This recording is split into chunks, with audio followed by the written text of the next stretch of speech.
Koikimedia, we're bringing the world closer to your doorstep.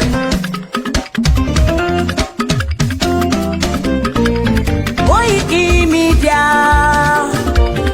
Koikimedia, Koikimedia, we bringing the world closer to your doorstep. Koikimedia, Koikimedia, Koikimedia, we bringing the world closer to your doorstep. Àwọn sọ́lára àgbà yìí dá, àwa ló láṣà àti èdè.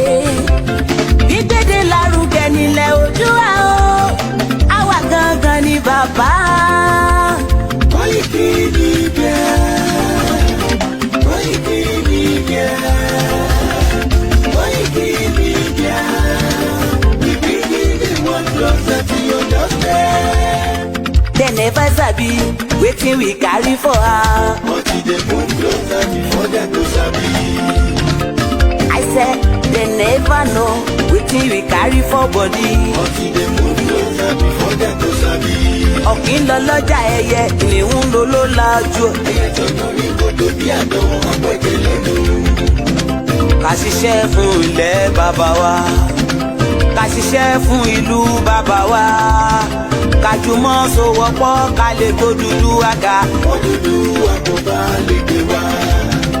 Ọmọ Odùduwà ṣe gírí, ẹ dìde fún ẹ̀tọ́ adúláwọ̀, ká lè jọ jùmọ̀ gbé délẹ̀ ìlérí, káwa lè gba ògo ilẹ̀ wa, ká ṣiṣẹ́ ká lè jọ gbàdé, ká lè gbàdé adé adúláwọ̀, àwa ni ìmọ̀lẹ̀ tí yóò tàn káàkiri. Ọmọ Odùduwà ni wá. Koikimedia, àwa là ń gbé tó lárugẹ. Ètò tó pọ̀jù owó tí wàá máa ní. Kásá ẹgbẹ́ polówó ọjà wá kájé gbúgbà yín jẹ. Ètò tó pọ̀jù owó tí wàá máa ní. À ń gbé tó lárugẹ, à ń gbàsà lárugẹ. Ètò tó pọ̀jù owó tí wàá máa ní. News and sports ẹ máa rí gbọ́. Ètò tó pọ̀jù owó tí wàá máa ní. Ọmọ Ìjẹ̀bú alárẹ̀ mi ló ní kí n máa ké tantan. Koikimedia ọ̀rọ̀ lágbájúmọ̀ mi o, máa bá ṣẹ̀rẹ̀ lọ o. Ọmọ Yorùbá nìyẹn, ọmọ Yorùbá tata o. À ń gbádùn rẹ, ọmọ Ìjẹ̀bú alárẹ̀ mi, ṣẹ́yìn ló máa fi dìbò tẹ̀ mọ́lẹ̀ o. Ẹ̀yin lọ́mọ onígbò máa ń dé máa dé, ẹ̀yin lọ́mọ onígbò máa wọ̀ o. Igbó máa wọ̀ kájòjì ò gbọ́dọ̀ wọ̀, àjòjì tó bá wọ̀ bẹ́ẹ̀ á tẹ̀lé ní ẹbọra. Ẹ̀yin lọ máa náwó kóyìnbó tó dé, ìgbà tó yìnbó dé o, owó náà dẹ́ tún pọ̀ sí o. Koikimedia ṣàwa ní bàbá. Koikimedia àwọn ní bàbá. Koikimedia àwọn ní bàbá. Àdáńsọ àtúnpèrègèdè. Koikimedia àwọn ní bàbá. Àwa là ń gbé tò lárugẹ, jẹ́ ká jọ gbọ́ o. Koikimedia àwọn ní bàbá. Àtúnjà fẹ́tọ̀ ilẹ̀ wa, fẹ́tọ̀ ilẹ̀ Yorùbá. Koikimedia àwọn ní bàbá. Ọmọ Oòduà ni wá o, tọkàntọkàn. Koikimedia àwọn ní bàbá.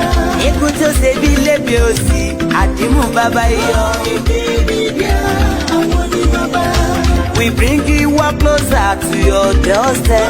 Koikimedia àwọn ní bàbá. Afẹ́fẹ́ tó ń fẹ́ o, tó kàn ní oko lára ni. Koikimedia àwọn ní bàbá. Àpèrègèdè Olódùmarè ló fún wa ṣe. Koikimedia àwọn ní bàbá. Gbogbo ayé ẹ gbọ́, àwa ní bàbá o. Koikimedia àwọn ní bàbá. Ẹ máa bọ̀ wá ẹgbẹ́ polówó ọjà yín wá o. Koikimedia àwọn ní bàbá. Odùduwà lágbédá ní, òtítọ́ lágbédá ní. Koikimedia àwọn ní bàbá. A kì í sọ̀dálẹ̀, a kì í sóníkèéta. Koikimedia àwọn ní bàbá. A dúró tán, a tún pèrègèdè. Koikimedia àwọn ní bàbá. Koikimedia, we bring you up closer to your doorstep. Koikimedia is around. Is around. Ladies and gentlemen,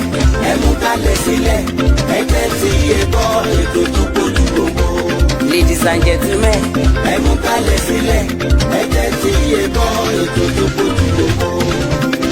Koikimedia is around. Koikimedia.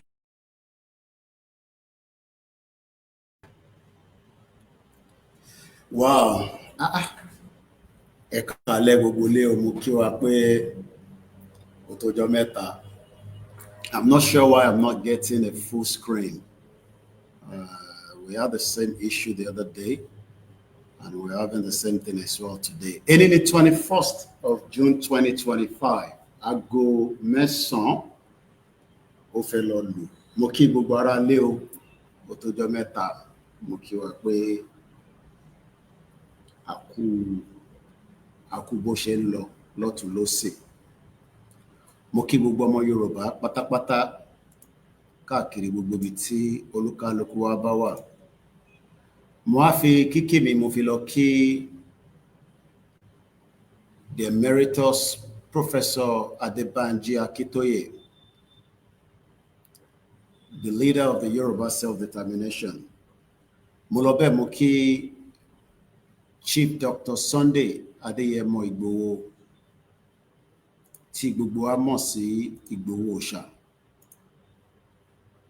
Mo wá fi kíkí ẹ̀ náà mo lọ fi kí the deputy and every one of us. Mo kí wa pé kálẹ́, and let's just sit back and enjoy the broadcast. Mo kí yín o. Mo kí gbogbo àwọn media that are working around the clock. Mo kí gbogbo coordinators.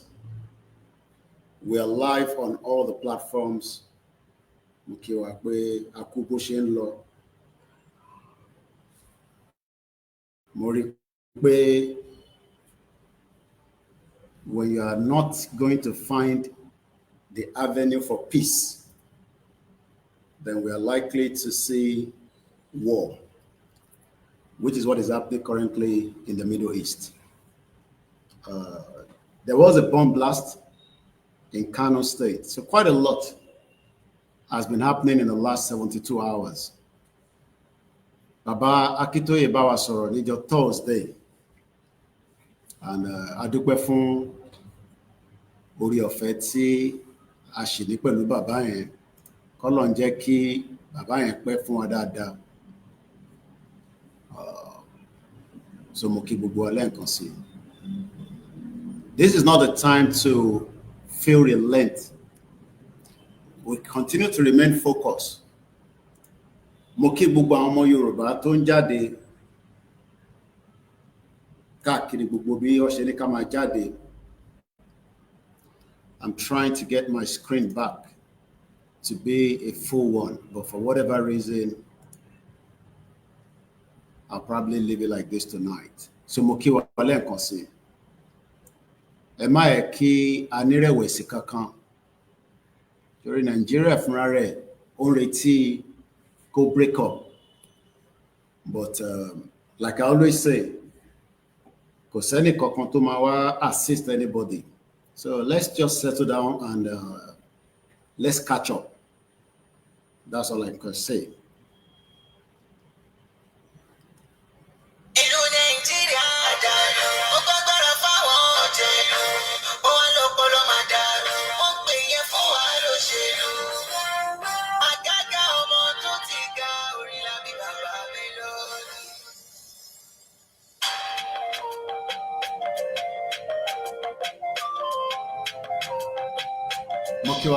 Good evening and welcome.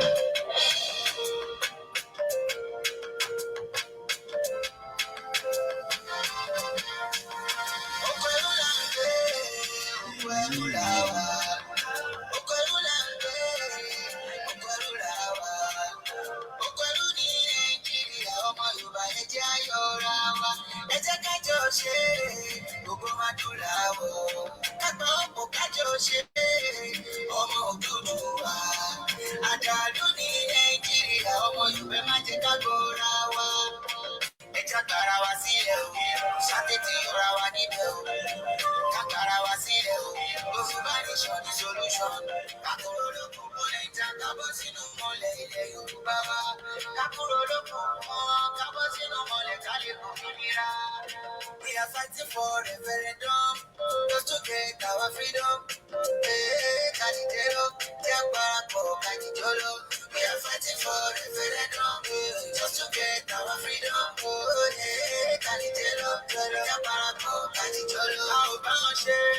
Hello, Nejamo, Yorùbá nation la fẹ́. A fẹ́ máa lọ sílùú tí wàrà tó yí wá o, Yorùbá nation la fẹ́. Nǹkan la fẹ́ o. Ìlú tó máa fún wa, káàbò tó ń péye, Yorùbá nation. Mo kẹ́ ẹ̀ fẹ́ darapọ̀ mọ́ wa káàkiri ọ̀nà all the Ìlú tó ti platforms. ṣètò ẹ̀kọ́ fẹ̀sílẹ̀ fún wa, Yorùbá nation la fẹ́. Ọmọ la fẹ́ o. Àníṣe máa wà dọ́kọ̀ yàntúrú. Ìmọ́lẹ̀ máa dé, a máa kúrò nínú òkùnkùn. A máa kúrò nínú òkùnkùn. Ìwòsàn tó péye ọ̀fẹ́ lábàdé.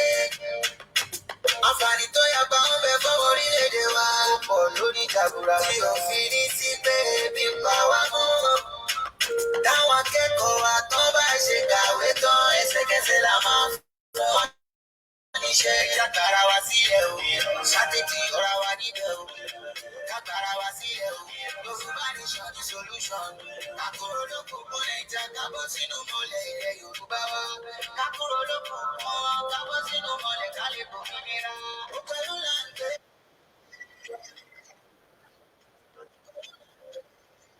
Ó pẹ̀lú làwà. Ó pẹ̀lú ní Nàìjíríà ọmọ Yorùbá ẹ jẹ́ á yọra wa. Ẹ jẹ́ ká jọ ṣe gbogbo máa dùn láwọ̀. Kápá ọ̀pọ̀ ká jọ ṣe ọmọ Odùduwà. Àjálù ní Nàìjíríà ọmọ Yorùbá má jẹ́ ká gọra wa. Wọ́n ní ẹ máa máa jẹ́ ká gọra wa. Ká má máa tanra wa. Pé tá a bá fi gbalẹ̀ Yorùbá, ó máa gbẹ̀sìn wa lọ́wọ́ wa.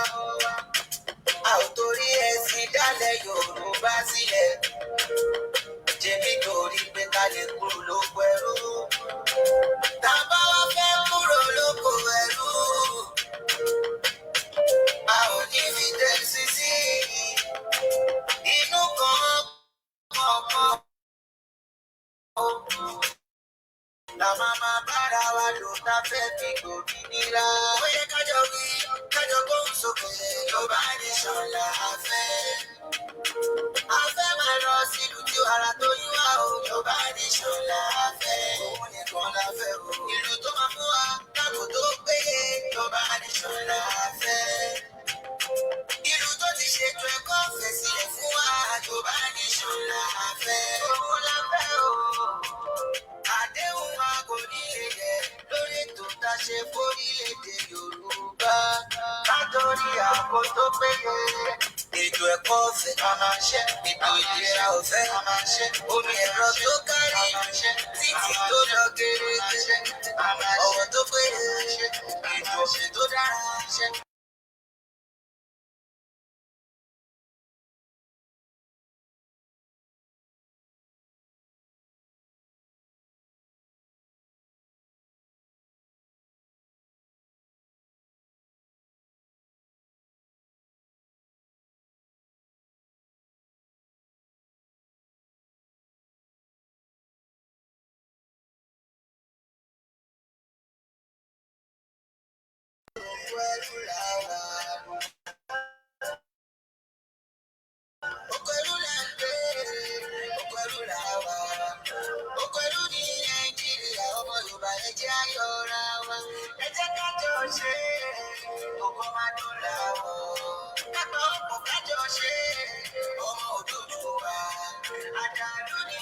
Please share the program and invite others to do so. Good evening and welcome. The Yoruba anthem.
Mo kí wa pẹ́ ká lẹ́lẹ́kan sí mo kí gbogbo ẹ̀yin tí ẹ ti ń darapọ̀ mọ́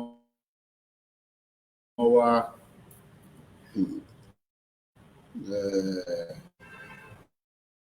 fact that he has given us something to work with.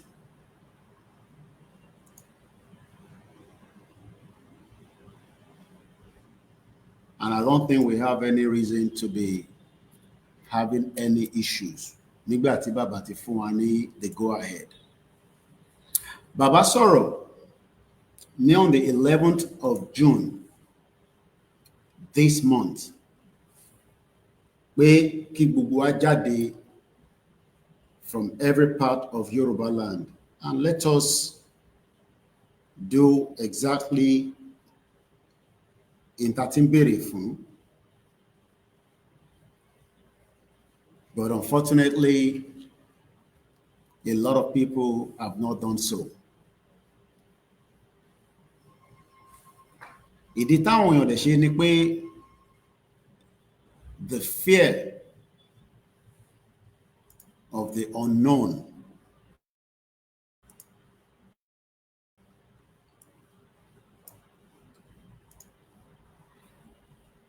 the fear pé tá bá lọ ṣe bóyá nǹkan báyìí lè ṣẹlẹ̀ sí wa. So fún a lot of people ní the setback kò ń ṣe àgbékalẹ̀ bó ṣe ní ká lọ ṣe yẹn ni ó ní problem because tó bá ní ká lọ ṣe bẹ́ẹ̀ náà this might also be the situation tá máa find ara wa.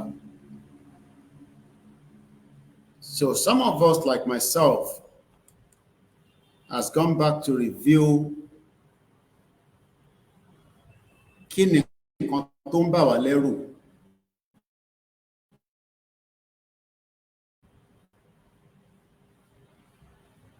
Is the question. Ó ti indicate pé kò sẹ́ni tó ready láti lead láti àdúgbò ẹ̀ àbí nínú state ẹ̀ at least the majority.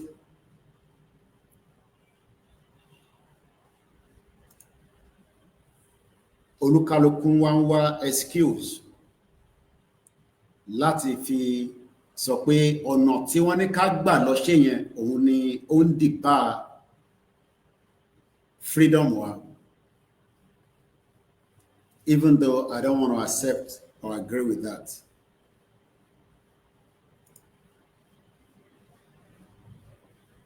Mo wá realize pé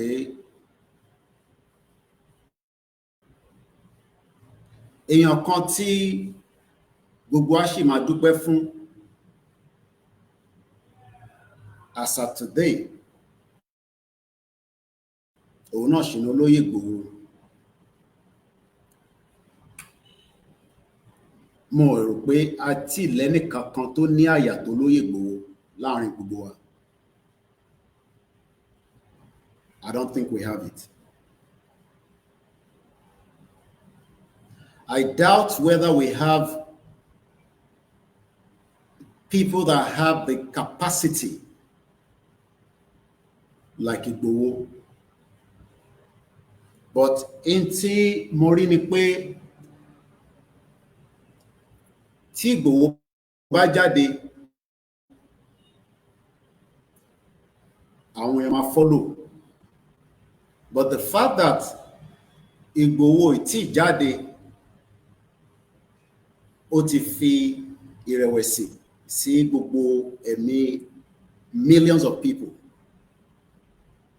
Kọ́lọ́run jọ kó wá jẹ́ kí bàbá yìí gbogbo ìgbésẹ̀ tó bá máa gbé lásìkò tó bá fẹ́ gbé nígbàkigbà tó bá máa gbé, kọ́lọ́run bá wa guide ẹ̀. Kọ́lọ́run jọ kó bá wa fún ní ìmọ́nì tí a lè fi ràn wá lọ́wọ́ kí a lè fi lè conquer situation tá a bára wa nísìn.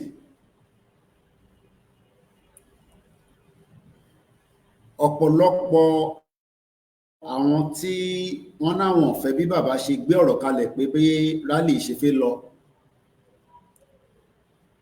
they don't have the strength láti lead anything.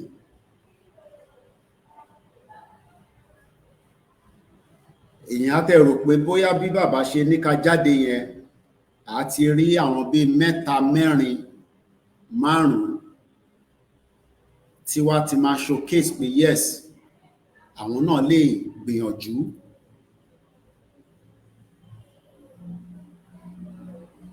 But so far kò tí sẹ́ni kankan.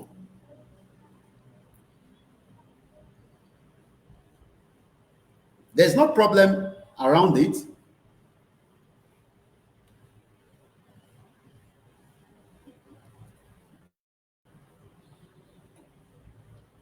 And I mean it that there is no problem. But one thing is that mo wo gbogbo ìpínlẹ̀ state wa kankan, we have about 191 local government. Ó ṣe pé àwọn bàbá tí wọ́n ní ká jáde méjèèjì wọ́n hold wa back níbi tá dé nísìn.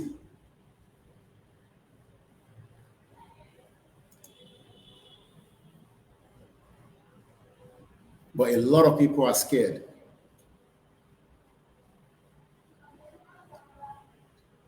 The fear tí Nigeria ti gbé sẹ́mi àwọn èèyàn wa, ó jẹ́ kí wọ́n set back. Èní ló pé ọjọ́ mẹ́wàá tí olóyè àti bàbá Kítóyè tí wọ́n give order pé ká jáde. Àmọ́ gbogbo àná la mọ̀ pé kò ń ṣe àwọn bàbá méjèèjì ló ń dá wa dúró mọ́ nísìn. Àwa tí a jẹ́ ọmọ Yorùbá, àwa là ń dára wa dúró. Àwa ni a decide pé whatever tí ó ń dá wa dúró kò ju pé a fẹ́ kí olóyè kó lead, káwa wá tẹ̀lé olóyè lẹ́yìn. It's a good thing. There's nothing wrong around it.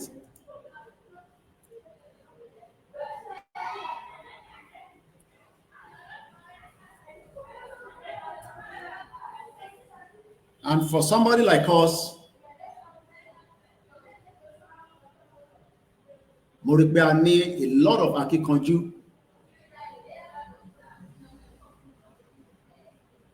but they are still scared as well. Láti ọjọ́ mẹ́wàá nísìn, I have reviewed a lot of things, and I have asked myself, I need láti encourage àwọn èèyàn wa to have the kind of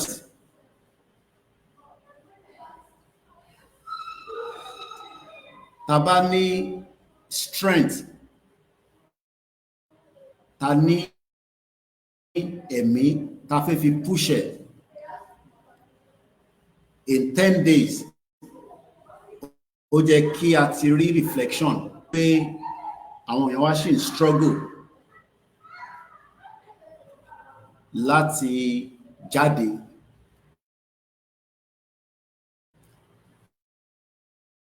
àwọn tó náà wọ́n fẹ́ gbọ́ kí olóyè sọ̀rọ̀ irọ́ ló ń pa ìṣepọ̀ fẹ́ gbọ́ kí olóyè fi sọ̀rọ̀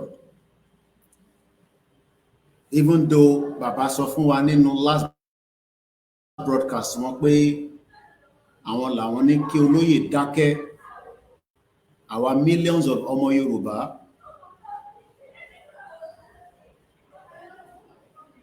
tí wọ́n fẹ́ respond sí ntí a dúpẹ́ pé a ṣì ń tẹ̀síwájú ìyẹn ló ṣe ń pè ní movement capacity movement ó strong jura wọn lọ a dẹ̀ ti rí pé capacity movement ti wà yìí it has really gone far and wide a dúpẹ́ fọ́lọ́run ẹ má kí ẹ̀rù bà wá for the unknown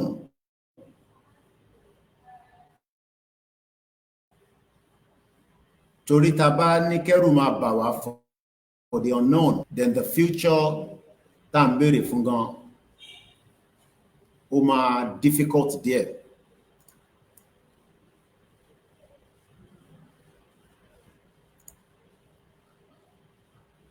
I have not come here to scare any one of us. But ẹ̀yin tí spirit yín tí ó high, this is not the time tí ẹ máa ní ìrẹ̀wẹ̀sì. Gbogbo wa la mọ̀ pé the full force of ilẹ̀ Yorùbá ó wà lẹ́yìn wa. Kò sẹ́ni tó mọ̀ yẹn. Tàbá ní ká wo the strength àtàwọn tó ní ilẹ̀ tá ń torí ẹ̀jà wọ́n dúró tì wá spiritually physically so màá ràn gbogbo àwọn èèyàn wa lọ́rùn màá ràn yín ní màá plead pẹ̀lú yín pé let us go back and work harder. Every day from today, from yesterday, from 5 years ago, gbogbo ta ní nísìn láti really sọ fúnra wa kò pé wọ́n yẹ̀ mọ́. Between now and the next year June, ó jẹ́ kí a ti mọ bí ta dé ní ìrìn àjò yìí. My own personal view.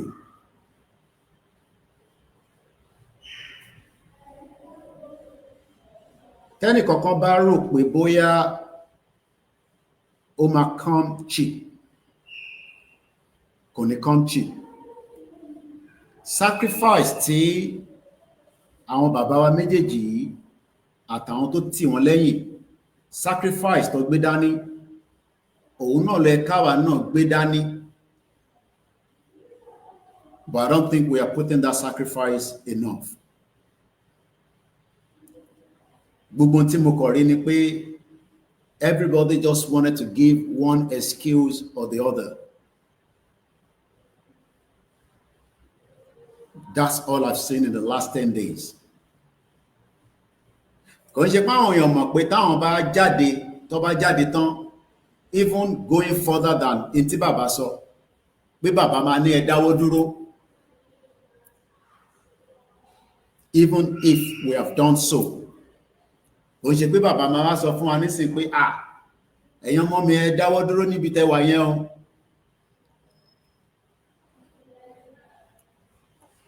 But the fact that a fẹ́ kí bàbá sọ fún wa pé ẹ lọ ṣe báyìí kẹ́ ṣe báyìí ká tó react, and that shows that there is weakness within us. Weakness yẹn nísìn a ní láti tètè bọ́kúlọ̀ padà, kò tí late. àwọn tó dẹ̀ máa ṣiṣẹ́ tó pọ̀ jù moving forward after tí mo review lọ́sàn-án yìí, àwọn tó gbọ́dọ̀ ní that zeal láti move it, láti fi ran Ìgbòho, Bàbá Akíntóyè àti gbogbo ẹgbẹ́ àti the YSDM, òun làwọn coordinators state kankan.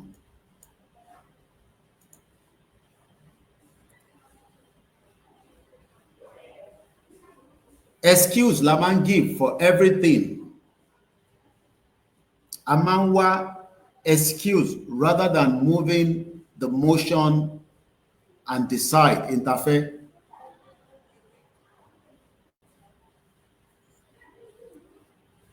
A ti múra sílẹ̀, a ti prepare, yes.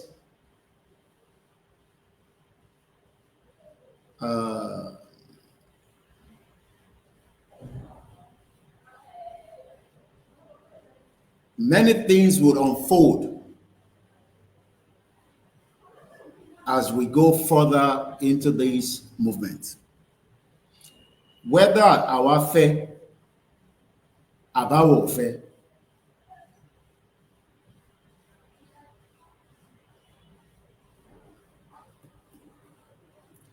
bóyá ẹ̀yin sọ pé ẹ fẹ́ kí Nàìjíríà kó má pín àbí kó pín, issue ọ̀rọ̀ Nàìjíríà máa pín yẹn kò sí lọ́wọ́ tiwa mọ́, ó ti kúrò lọ́wọ́ tiwa báyìí.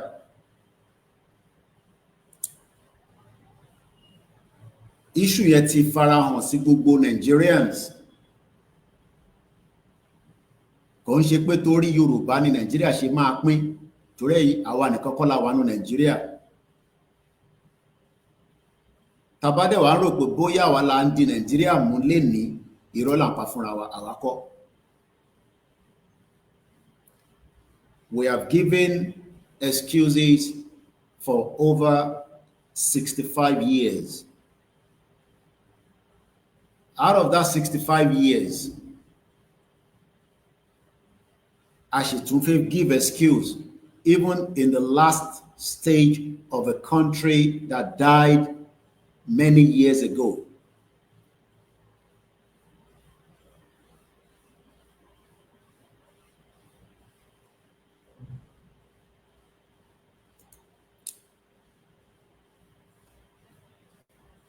But it's too late. All we need to do is I need láti buckle up. Ká pique, ká accept pé IT were defeated. But do not mix it that within the next year from today, tí a bá make everything possibly best, ká exit Nigeria. Nigeria máa padà exit wa, but ó máa dogun gidi.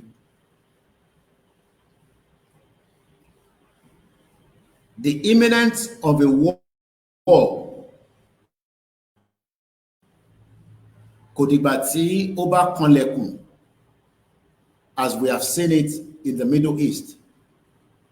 In tó máa rọ̀ gradually ni. In tó bá dẹ̀ build up yẹn, tí a bá wá solution tí àwa ti rí láti fi make it pé country ta fẹ́ can be declared as quickly as possible, we are likely to lose many more lives than èyí tí a ti lose already.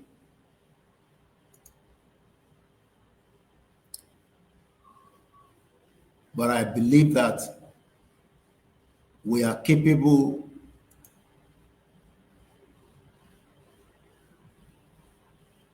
ọ̀pọ̀lọpọ̀ àwọn èèyàn wa rò pé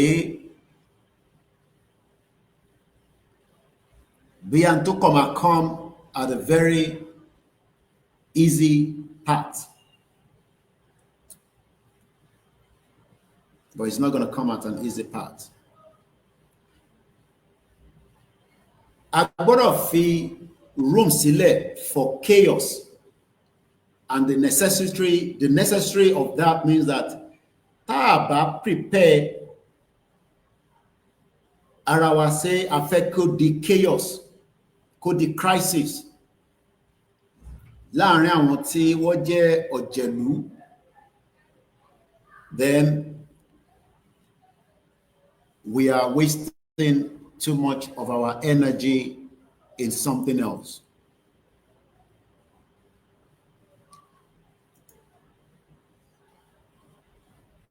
Mo kí gbogbo alẹ́ nǹkan sí.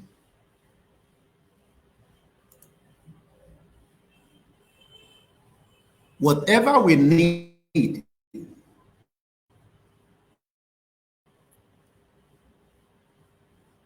láti fi parí movement yìí, I've heard a lot of people say different things. Gbogbo tó kù ta need ká máa fi parí movement yìí, orí ilẹ̀ wa ló wà. Kò ń ṣe pàṣẹ máa lọ kó wá, ó ti wà nínú ilẹ̀ wa. Whether the one from the government of the state level, the local government, and the different ministry. Gbogbo nǹkan ta ní pátá ó wà nínú state kankan. Gbogbo interfaith lò láti fi parí ìrìn àjò yìí ó wà nínú state tiẹ̀, ó wà nínú state tèmi. But a ṣe ń wá another way tá máa fi lọ gba ìlú kan tó máa wá fún wa ní back up tá máa fi parí ẹ̀. Ìlú kankan dẹ̀ ready láti dá sógun kankan nígbà tó gun gan tí really wà visibly clear pé níbi báyìí ẹ̀ ń ja ogun àfi bá yín dá sí, àbẹ̀wà ní chaos, crisis, nǹkan kí nǹkan tá bá fi pè. So kò sí ìlú kankan tó ń bọ̀ tó máa wá dá sí.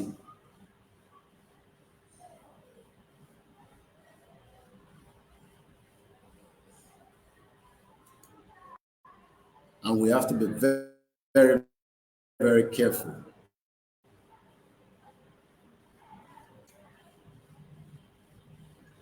So that our enemies that are scared will not start thinking the other way around. Okay, we'll go ahead and see. Because the amount of ẹjọ́ ta fẹ́ rò, we have told us everything that is likely to happen for every time Tabashi exists within Nigeria.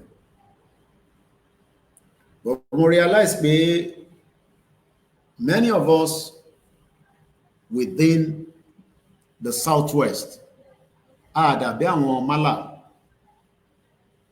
àbí àwọn Fulani, because they are two different people.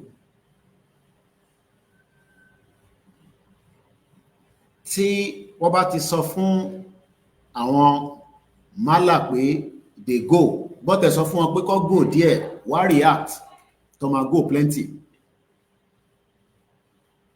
The fact that wọ́n fáwọn ní that privilege to kickstart, take advantage of it as well.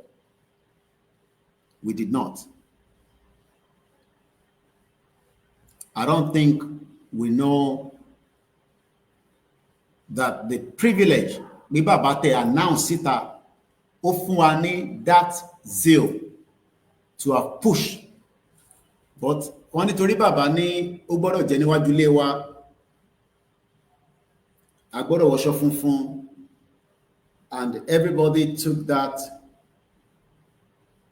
as a negative thought rather than the energy to have shut things down by 10 days now.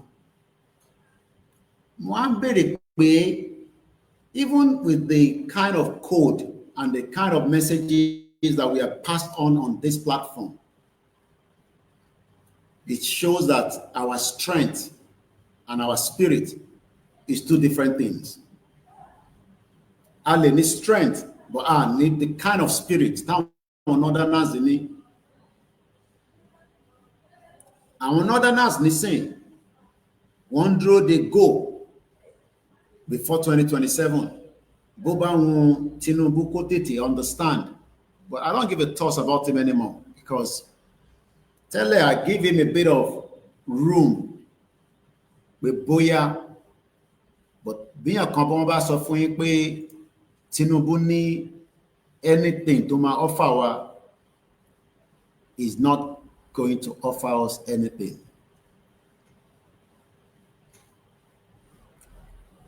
But my kí a ní rẹ̀wẹ̀sì, ẹ ká wà strong. We are more than enough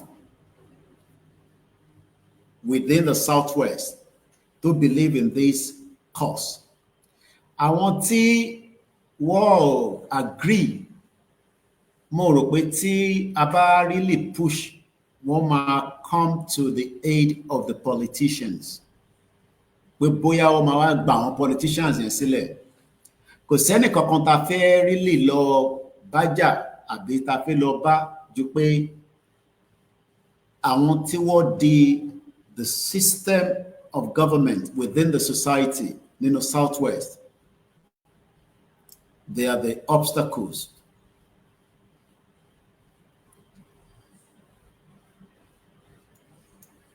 We are still on the right track. I can tell us that. While the organization that leads the movement is still working, ọ̀pọ̀lọpọ̀ wa àti wà soak into other things tí kò kàn wá.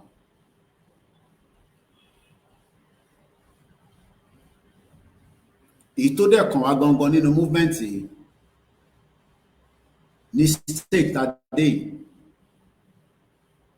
òun lẹ kárílì ká hold on to, ká má jẹ́ kó slip away.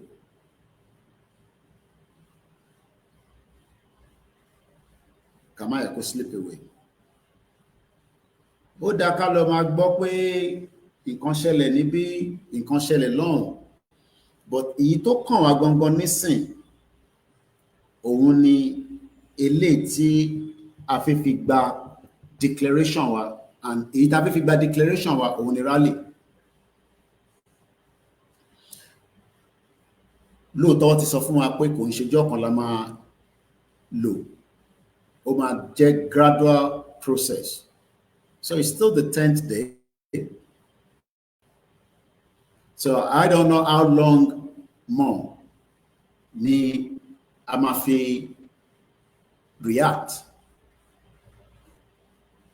But all I know is that the first 10 days has been not the expectant of many people around the world. But I feel excuse, I feel bomole, because our sort of our tea and our fejadi.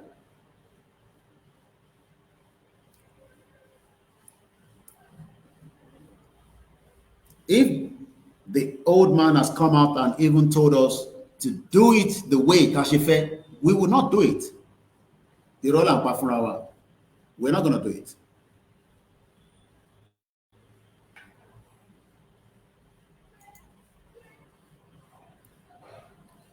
We can still showcase the best of us. I believe we can.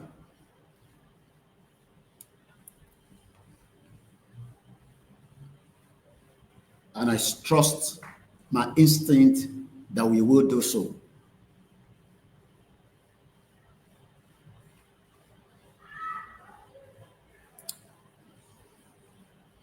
Ọba Elédùmarè dúró tì wá. Ṣé má yẹ kó rẹ̀yìn? Ẹ má yẹ kó rẹ̀yìn.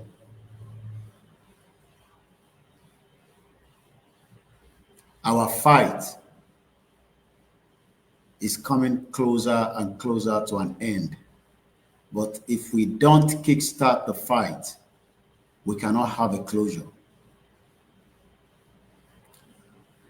Tabani a fẹ́ fight. then there will not be a closure for a country. We got to prepare our mind to fight.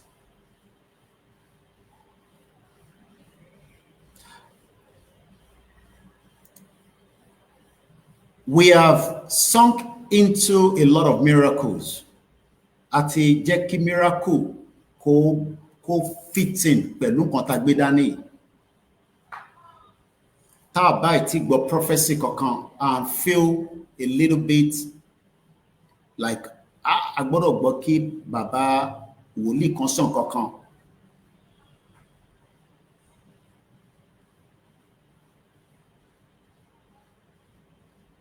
I don't know if bóyá Elédùmarè ṣe dá wa nìyẹn. Àti accept pé a gbọ́dọ̀ gbọ́ prophecy oríṣiríṣi. So we have now even been deep into prophecy yẹn náà ló kọ̀ máa wá fún wa ní country yẹn bẹ́ẹ̀.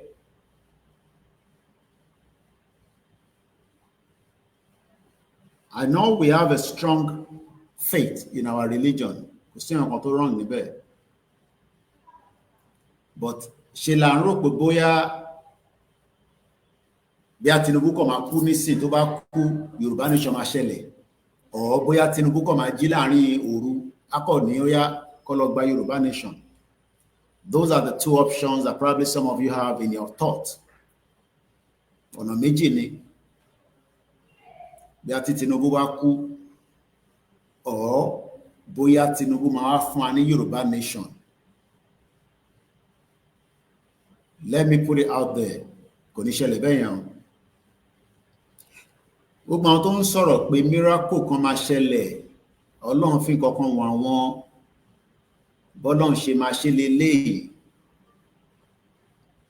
We might as well just close it and just accept pé bọ́lọ́run ṣe fẹ́ ṣe yẹn ká dúró dè. And dúró bọ́lọ́run ṣe fẹ́ wá bá wa ṣe yẹn. Pé Ọlọ́run tó máa wá bá wa ṣe yìí ó yá and dúró dè. Rather than us making Ọlọ́run rí wa as àwọn tó dá láti fẹ́ gbára wọn sílẹ̀. Ṣe ló ń dàbí ìgbà tẹ́ pé à ń ríra wa bẹ́ẹ̀ tó fi gbára wa sílẹ̀. Ìyẹn mo ṣe kọ́kọ́ kí àwọn bàbá wa méjèèjì síwájú. Mo mọ̀ pé tó bá yẹ pé bàbá Akíntóyè ní that strength ju bó ṣe wà lọ, he will probably be leading us while tá bá ń dúró de Ìgbòho. But the fact that Baba is 90 and Baba was expecting àwa káwa lead kólóyè wa máa fi gbogbo tọ́lọ̀ fún kó wá fi shield wa, but àwa gan tí lead.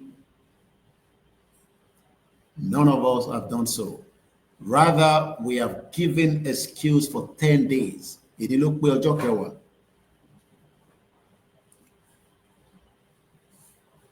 Ó show pé something is working for the politicians. But we cannot give up and we should not be tired. So that is just my encouragement for every one of us. Èyí tí ẹ̀ ń gbọ́ mi. Ká ṣì ní ẹ̀mí pé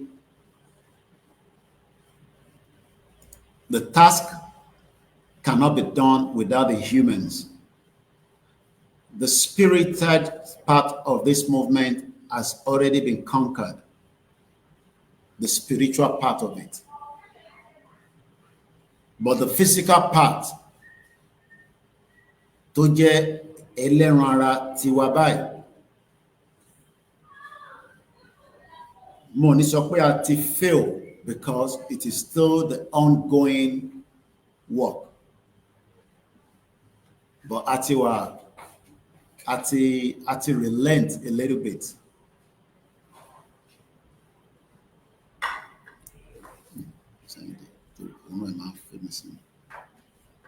I to relent a little bit.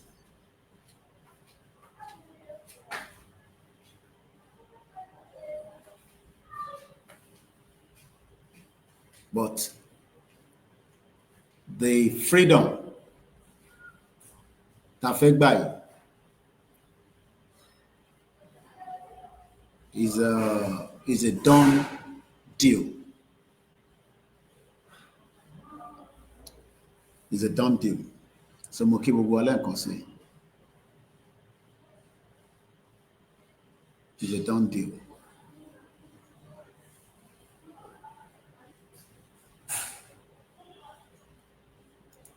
Done deal ni.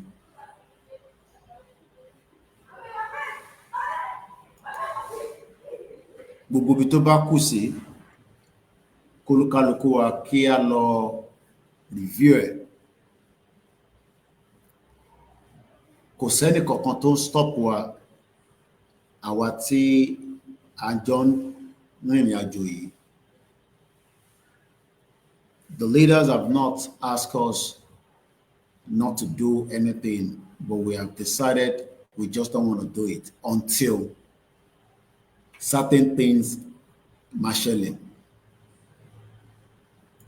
Ìkọ̀kan dẹ̀ lè ṣẹlẹ̀ tí kọ̀kan bá tí kọ̀kan ṣẹlẹ̀. Èyí tó ṣẹlẹ̀ gangan ni pé June 11 instruction ti wà pé ká jáde síta ní June 12.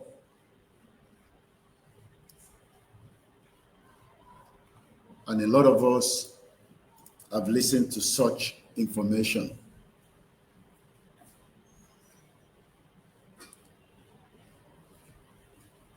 But gbogbo excuses tá à ń give yẹn, a kàn ń fi ìyẹn ṣe camouflage. That is all I see. À ń fi ìyẹn ṣe camouflage because a fẹ́ wà honest pẹ̀lú ra wa. Tá bá fẹ́ wà honest pẹ̀lú ra wa,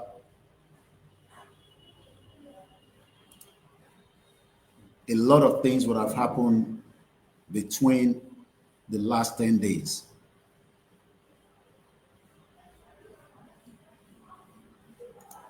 But a fẹ́ jẹ́ kí àwọn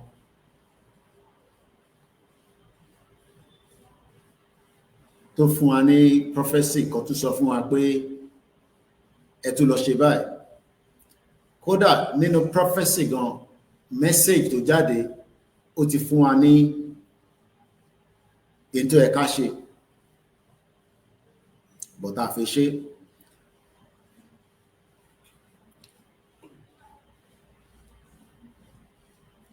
Ó ti indicate pé tá a bá rí olóyè a lè ṣe nothing. So ìdí tá a ṣe máa wá sọ fún Ọlọ́run pé olóyè k'Ọlọ́run bá wa fún ní wisdom àti zeal tó kù tó máa fi bá wa parí iṣẹ́, because as far as I can say it now, is the only one that can complete this job. Gbogbo àwa tó kù ẹnu la ní. We have no capacity to take this movement to the next stage. We are scared of Bola Ahmed Tinubu. We are scared of our governors, our senators, our House of Assembly. Those are the people we are scared of.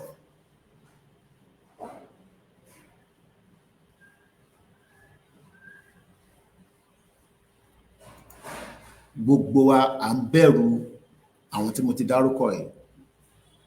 À ń bẹ̀rù governor, à ń bẹ̀rù deputy wọn, à ń bẹ̀rù senator àti House of Assembly.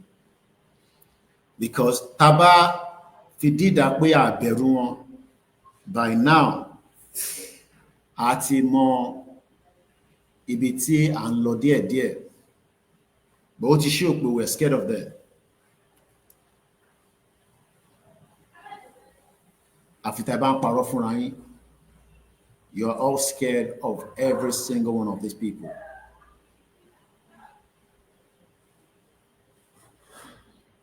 Nínú pé a fẹ́ gba Yorùbá nation,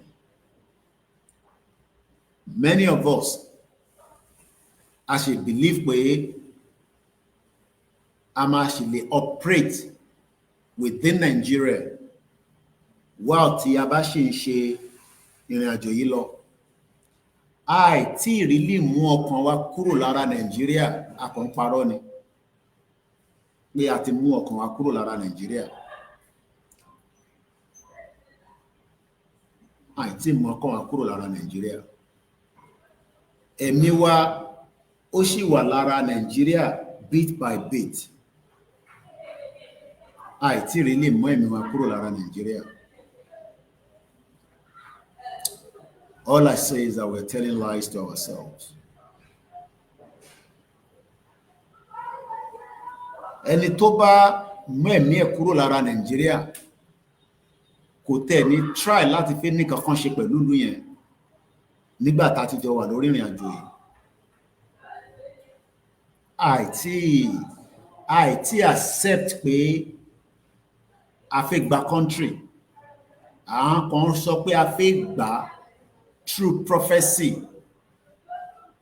But tó bá yẹ pé lótìítọ́ lódodo la fẹ́ gbà tí a dẹ̀ fi ẹ̀mí wá sí àti gbogbo ta ní àti fi 10 days yìí àti ti fi showcase ẹ̀.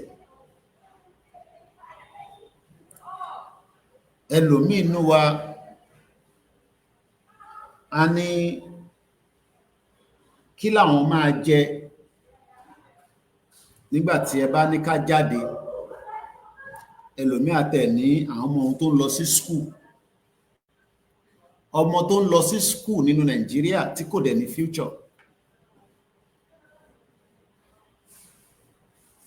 Ẹlòmíì ń béèrè owó school lọ́wọ́ mi, ó fẹ́ fi san owó school ọmọ ẹ̀ nínú Nàìjíríà. Ó ti gbàgbé pé the same Nigeria yìí náà ni kò ní mú progression wá. So tí a bá fún lówó school, a san owó school ọmọ yẹn.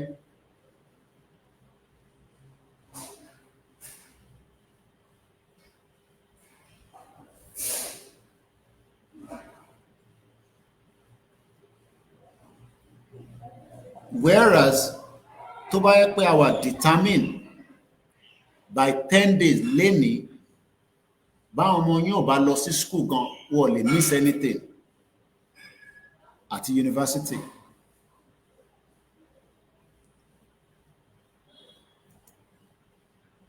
Ìyí tí mo rí ni pé a fẹ́ dá wàhálà sílẹ̀, bá a fẹ́ dá sórí Ìgbòho nìkan. That is what I've seen. A fẹ́ dá wàhálà lẹ̀, but a fẹ́ jẹ́ kó jẹ́ pé wàhálà yẹn o tó bá máa ní wàhálà dé orí Ìgbòho la kò máa dé gbogbo ẹ̀ sí pé Ìgbòho ló rán wa níṣẹ́, òun ló ní ká jáde ká shut gbogbo ẹ̀ down. Kódà tẹ̀lé dárúkọ Baba Akintoye.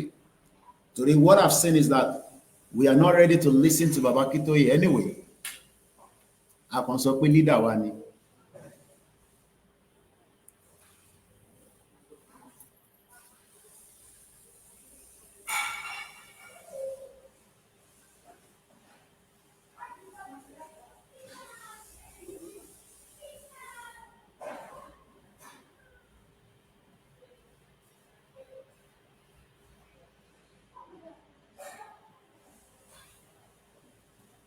So I think we need to really act.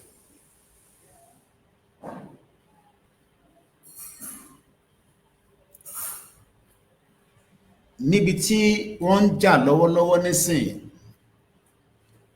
gbogbo àná là ń rí update lórí Koikimedia. Ibi tó bá wọ́n ẹni kò fi sí náà tó ń jà sí tó kàn mí. Torí mo realize pé púpọ̀ nù wa IQ wa ó lò gan. Torí ẹlòmí ò tẹ̀ mọ̀ àti wọ́ndẹ̀. Ẹlòmí ò tẹ̀ mọ̀ ìyàtọ̀ iṣẹ́ tèmi gbé dání. Ṣe ló tẹ̀ rò pé bóyá ti bá ti ní mo wá ń ṣe Yorùbá nation no. Ìlú kan wá ń bára wọn jà. Ìwọ wá torí ẹ̀sìn méjèèjì tiẹ̀, kí ni kàn mí pẹ̀lú ẹ̀sìn méjèèjì tó gbé dání? What's my own bloody fool pẹ̀lú ẹ̀sìn tó gbé dání? Pé wọ́n náà máa kọ́kọ́ report ogun láyé pé wọ́n ń ja ogun Biafra lọ́nà televise. Èmi wá ní access technology tí mo lè jókòó síbi tí mo jókòó sí, mo rí information níbi tí wọ́n ti ń ja ogun tí mo dẹ̀ rí pé iná ṣì wà nínú hospital. Mo wá ń gbé yẹn pé kó wò ó, ìwọ wá ń sọ fún mi pé ìkan ni mò ń support, ìkan ni mò ń support, torí pé làákàyè ó kéré. It shows that we don't have the capacity. A kàn ń parọ́ fúnra wa ni.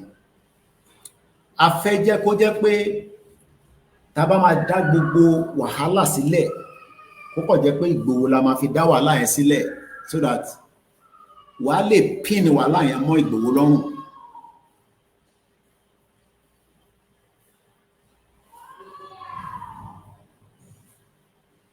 Wàá lè pin gbogbo wàhálà yẹn, wàá pin ẹ̀ mọ́ olóyè Ìgbòho lọ́rùn, so that a lè parọ́ pé tó bá tẹ̀ díjọ́ tí wọ́n bá ń ṣe any kind of review, a lè parọ́ mọ́ Ìgbòho pé òun ló rán wa, torí ẹlòmíì àkóbá àdábá lè ń wá fún Ìgbòho. That is all I can say. Ẹ ń wá àkóbá àdábá fún Ìgbòho àtàwọn fámílì ẹ̀. Ààrẹ dì láti jẹ́ pé kó jẹ́ ẹ̀mí àti ẹ la fi represent family tiwa. A dẹ̀ fẹ́ jẹ́ kí orúkọ Ìgbòho jẹ́ family ẹ̀ la fi lọ jà fi gba freedom wa. A fẹ́ lọ fi orúkọ Ìgbòho jà fi gba freedom. A ready láti lo orúkọ bàbá tiwa. So a fẹ́ sásá bẹ́ Ìgbòho láti lọ fi jà fún freedom yẹn.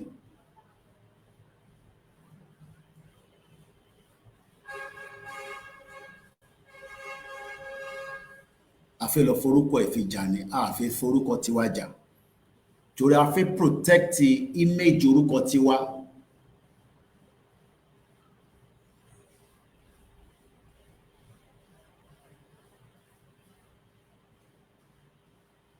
But ní north, gbogbo èèyàn ló fẹ́ jà pẹ̀lú orúkọ ààrẹ. And the closest example ta lè give ó ní pé èèyàn kan ní àyà débi pé Tinubu táwa ń bẹ̀rù ó dẹ̀ lọ bá nínú hall débi pé wọ́n fi àyè gbà tó fẹ́ attack Tinubu. Gbogbo wa náà la rí fídíò yẹn. Tinubu fúnra rẹ̀ gan freeze. Ẹni tó bá wà psychology tó bá lọ wo fídíò yẹn, tẹ́ bá lọ play kẹ́ reduce it seconds by seconds ẹ rí pé Tinubu gan ó bá lójijì.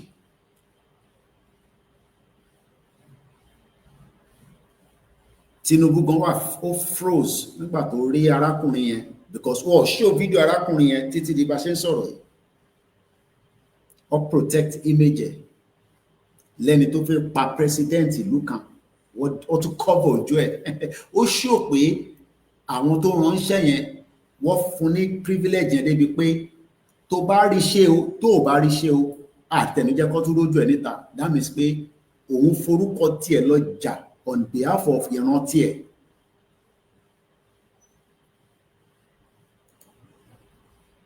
So ta ló fẹ́ forúkọ tiẹ̀ jà tí kò ń ṣorúkọ Ìgbòho? Kò sí. Orúkọ Ìgbòho ni gbogbo wa fi lọ fi jà láti fi gba Yorùbá nation. Ọlọ́run ti bless wa pẹ̀lú already.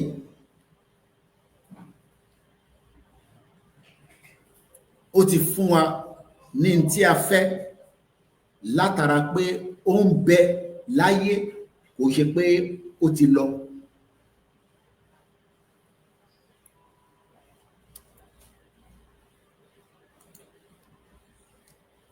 Ó ń bẹ láyé, kò ṣe pé ó ti lọ. So bíbẹ láyé ẹ̀ ó sì jẹ́ ìbẹ̀rù fún gbogbo Nàìjíríà, àmọ́ ó ní ìdáwà náà káwa náà activate ní gbogbo location bí ta bá wà. But we failed to all activate.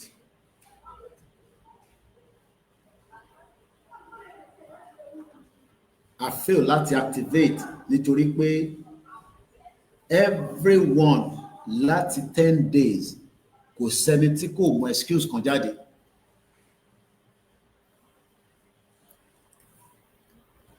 Ẹlòmíì gan tí èèyàn fẹ́ rò pé bóyá ó tó bẹ́ẹ̀ ó jù bẹ́ẹ̀ lọ, wọ́n give excuse náà ni. Wọ́n náà ní owó, mo wá wonder pé ṣe ṣọ́ọ̀pá àlówó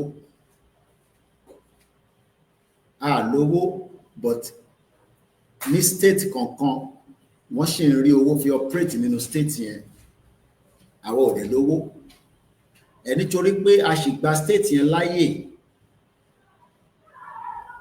tó máa rí owó tí state yẹn bá ń rí nígbà tó sì ń rí náà ló ṣe la ṣe ń fún láyè.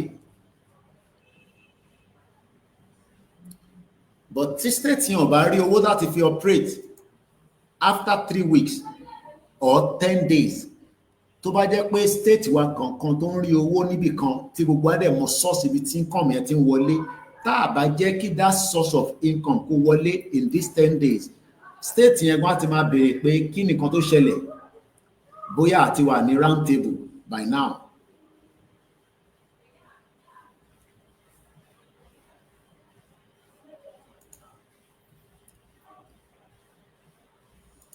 But like I said, we have a lot to still push. And that's why tó ṣe ń pè ní movement. Tó bá ti declaration will give us another face of this Gbagba freedom. But until tí Baba Akintoye ò bá ti declare, gbogbo ètò bá gbà ni a máa push sínú ẹ̀.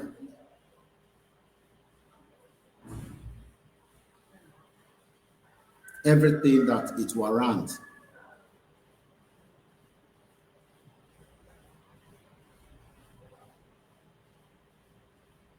Ẹ má yẹ ká slow down energy wa.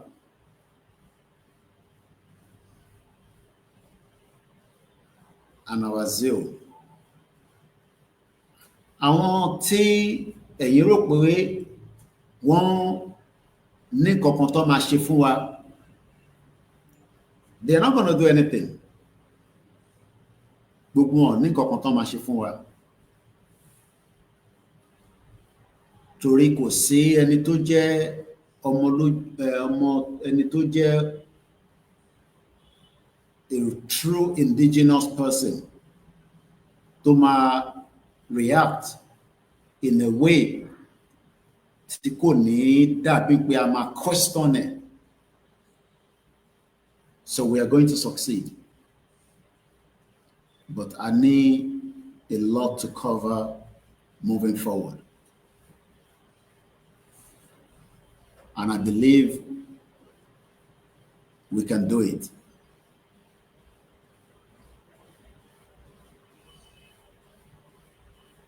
So,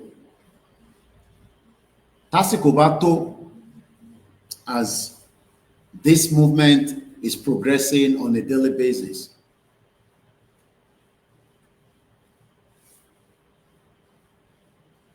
tá a bá dẹ̀ ti relent, ẹ yẹ ká showcase pé yes, our capable.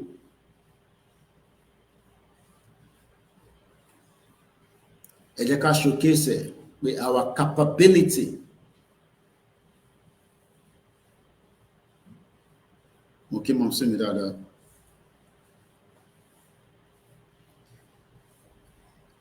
And I also say happy belated birthday.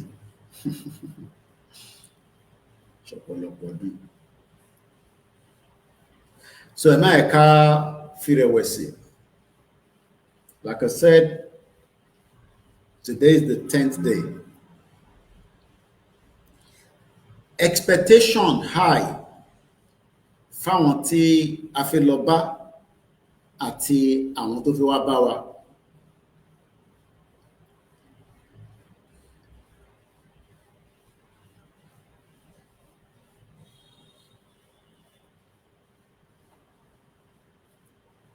and we should never be scared of Tinubu. Kò sí ọ̀nà kankan tí Tinubu fẹ́ fi máa dẹ́rù bà wá níbi tílẹ̀ ṣú dé. We must never be scared.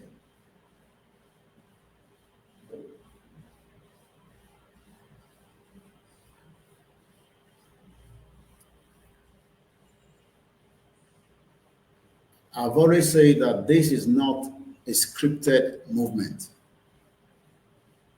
There are many things that a lè ṣe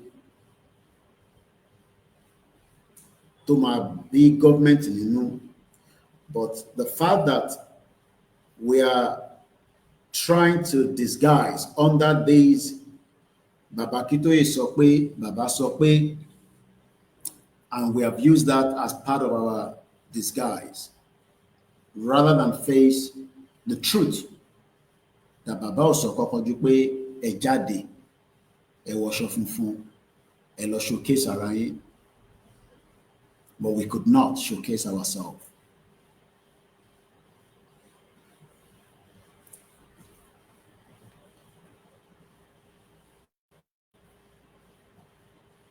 What actually do we want?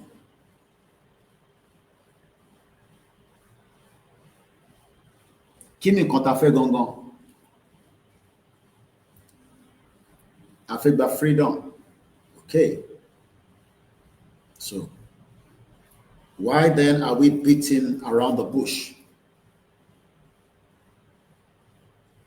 Àwọn kan náà wọ́n fẹ́ freedom, then why do we have to give concern to them until when the bomb explode at our backyard?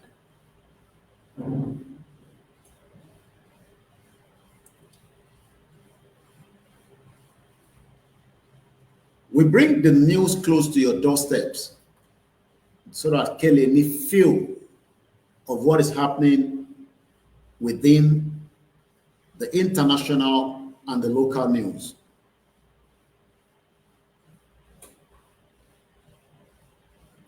We are not a country yet, but we have everything to guide us as a country, because system tó wà ní Southwest, if we shut it down, we can take over and start utilizing it within the space of limited time. How do we shut the system down? The system can be shut down. We can paralyze the whole system. System here strong to Bashen Robo strong. But if I come out table one after the other, we push mari lele, intermarché lele, or not afik ba lele. And that cannot happen.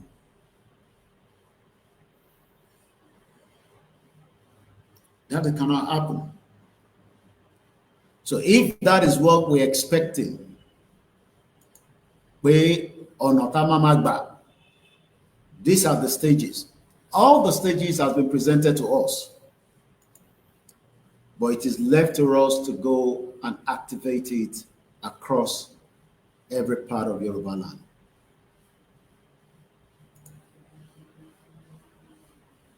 So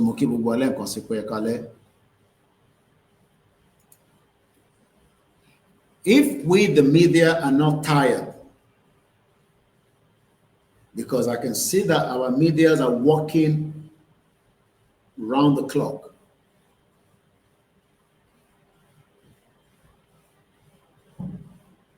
then gbogbo ọmọ Yorùbá náà a gbọ́dọ̀ wà tired.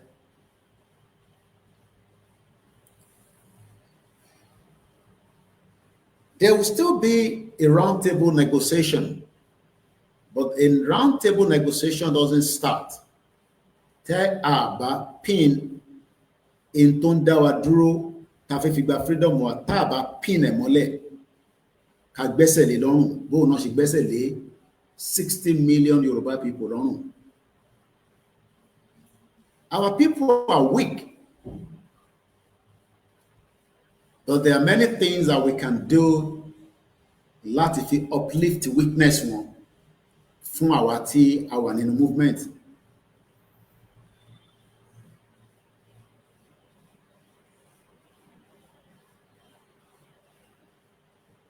Níbo ni àwọn state wa báwo ló ṣe ń rí báwo ló ṣe ń generate revenue?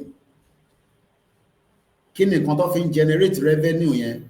Ó wà lára tí wọ́n fi ń pin wa mọ́lẹ̀.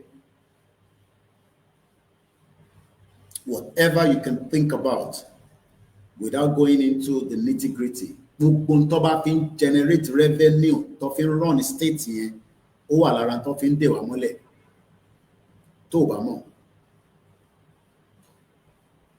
Whatever tí ò bá jẹ́, wọ́n ń gba tax ni.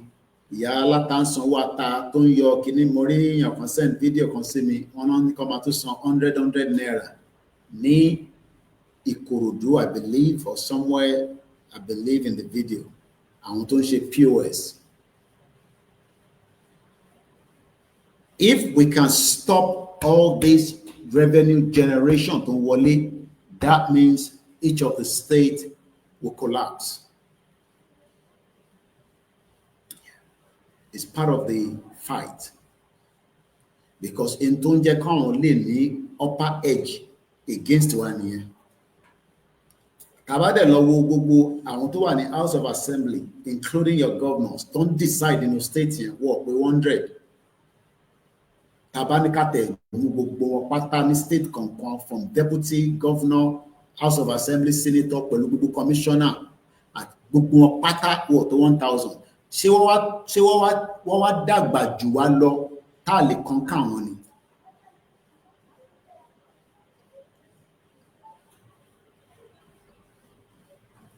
Do you need Igboho to come and tell you that? Do you need Igboho to come and lead us to that when tí àwa náà ní strength tí Igboho ti fún wa tó ti pọ̀ sí wa lára tó dẹ̀ lè ṣe kí ni tó lè act tó lè activate if he knows that we are now being almost conquered, but àwa gan lọ showcase ara wa.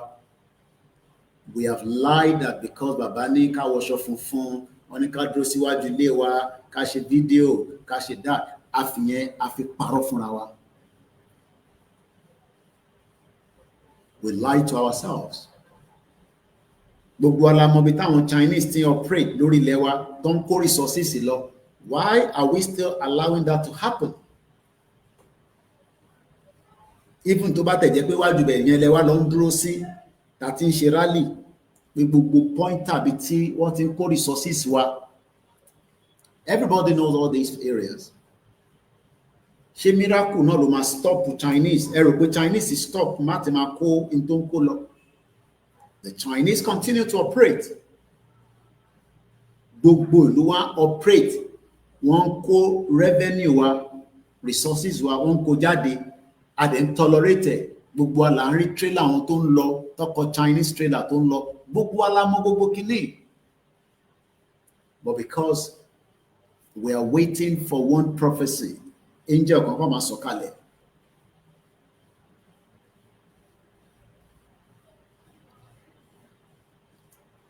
We need to move away from such mentality.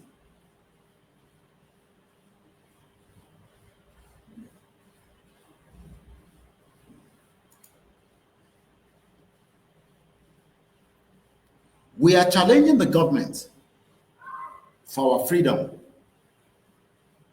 But kò sí tó kàn wá pẹ̀lú federal, àwọn state wa là ń face.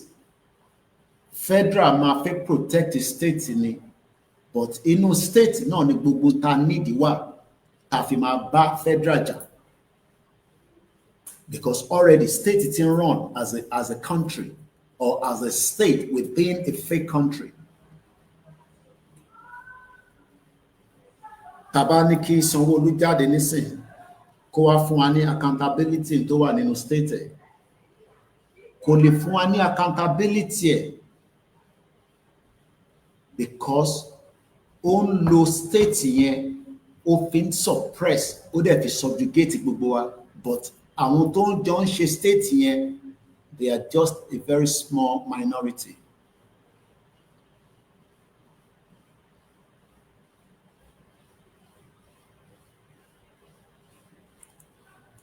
But we can force the whole state to speak our own language. Èdè táwa bá fẹ́ jẹ́ kí state yẹn sọ làwa máa sọ fún.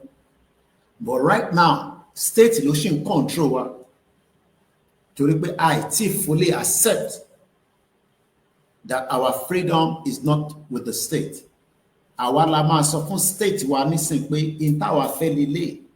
If you don't want it, this state cannot sit for the two of us anymore. Each of ìpínlẹ̀ kankan nílẹ̀ Yorùbá ni mo sọ. Each of the state.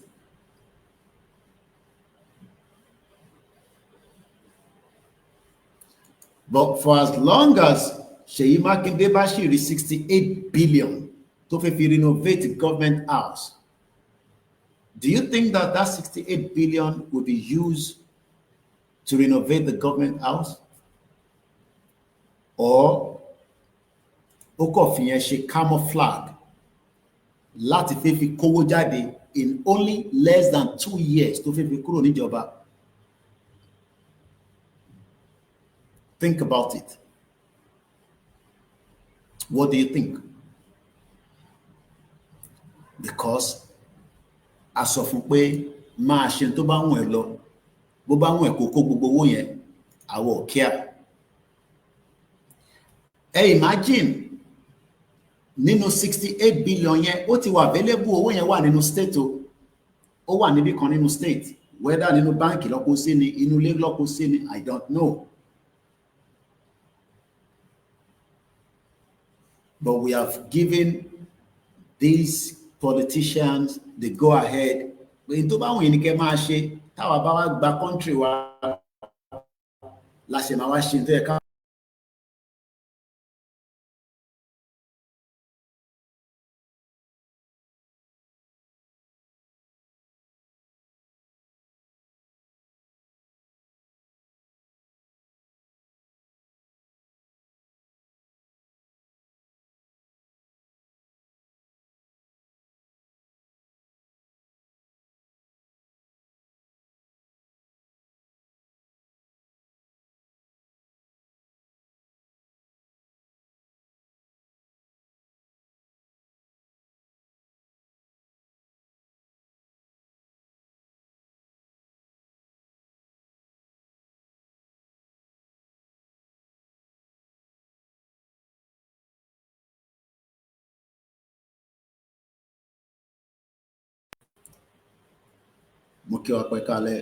And welcome back to the broadcast. I'm not sure why I'm having a round circle and not a full screen. So I'm still getting used to this StreamYard. Because for me, I don't want this circle that I'm getting. But for whatever reason, Lati find out why I'm having this rather than the normal TV. Moki Ogbomo Yoruba nílé lóko, Ekalesa, Ekalema, Moki Ogboyo. Enti mo rí ni pé à ń gbàgbàkúgbà lọ́dọ̀ àwọn olóṣèlú wa because à ń bẹ̀rù wọn.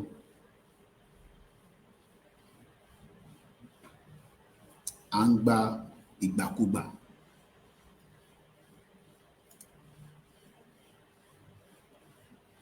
And tá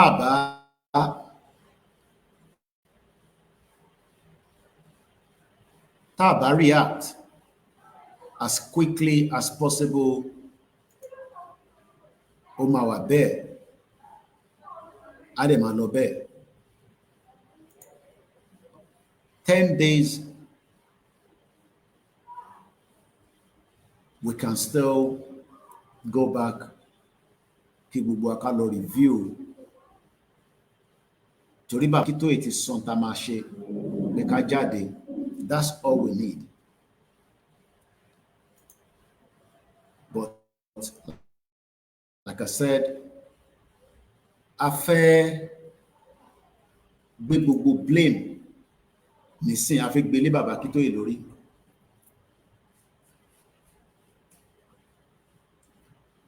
A fẹ́ shift blame pé bí nǹkan ṣe ń lọ nísìn, a fẹ́ shift lé Prof.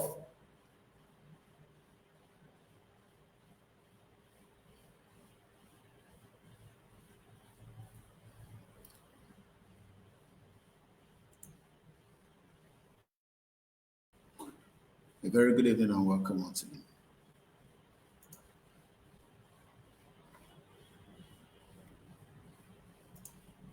Let's listen to this.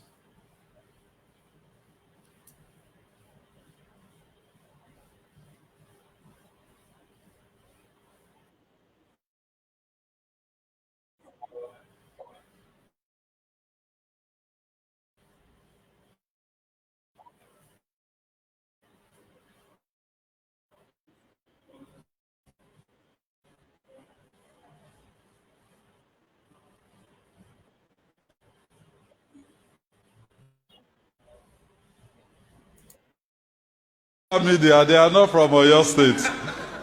They don't know what we're talking about. There's a correct. I think yesterday I was trending for the wrong reasons, where people said we want to spend 63 billion to upgrade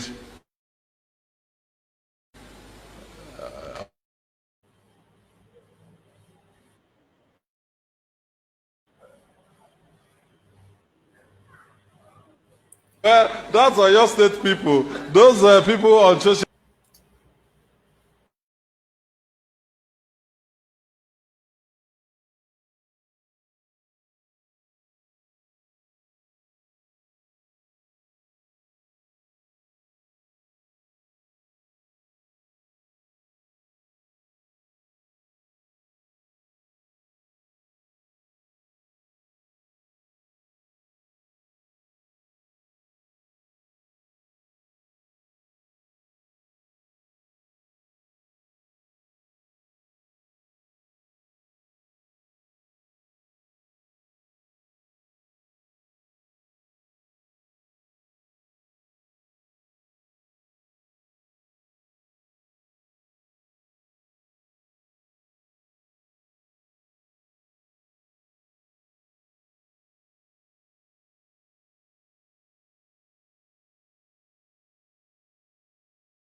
The mic is back. System alone struggle. At least it has even tried up till now. It's really struggling itself. So let us not feel we bushing law making it the end not in Nigeria gbọ́dọ̀ pín. And that is the mission for every one of us. Mission kan tó wà lọ́rùn gbogbo wa náà nìyẹn, but we gotta let Nigeria to go. Àwọn tó disagree pọ̀, but tó àwọn tó agree.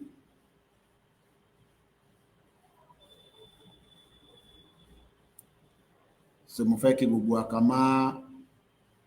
ká má feel down or feel upset. We are on the right track. The country is dying. And our prayer is that the country will die quicker.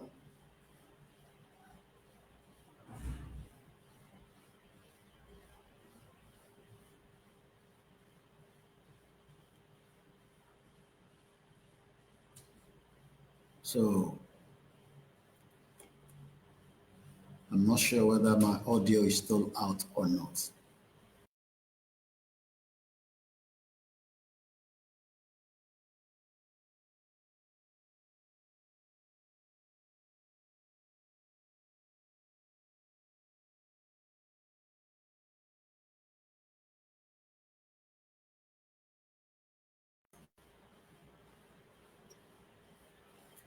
I hope I'm still audible. No more. Be audio meeting freeze. Be okay. I think it's back. All right. I think the audio is back. So that is the first part of the broadcast. We're not going to stay too long. I'm just going to touch on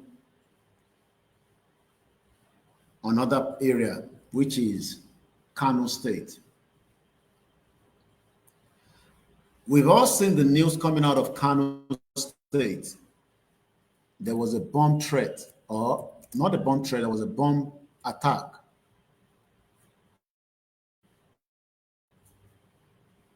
One of man local at a metal factory. According to the news coming out from the northern part of Nigeria,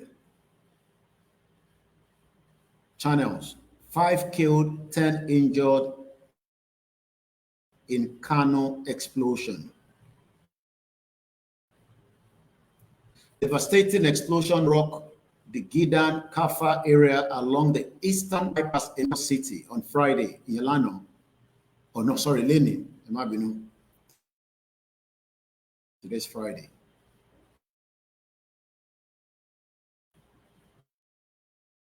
Yeah. No.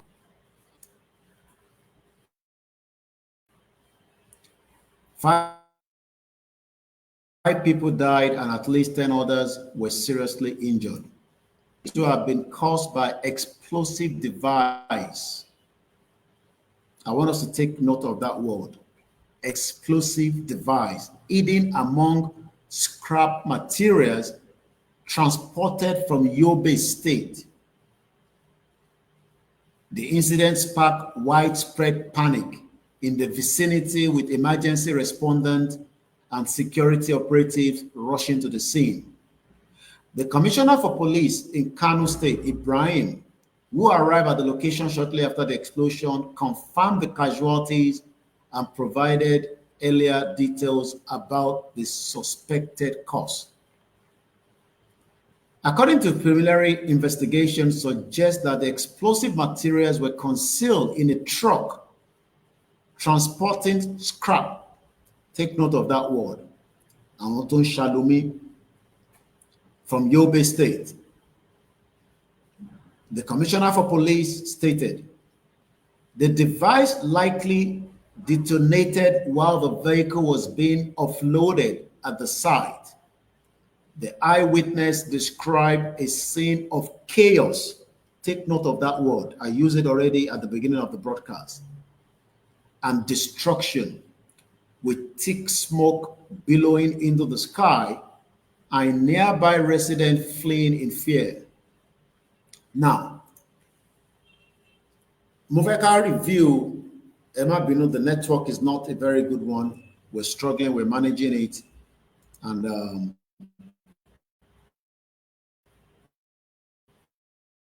we just have to continue to manage it while I'm still, Oh, look at a couple of things quickly. Mofeka Wo,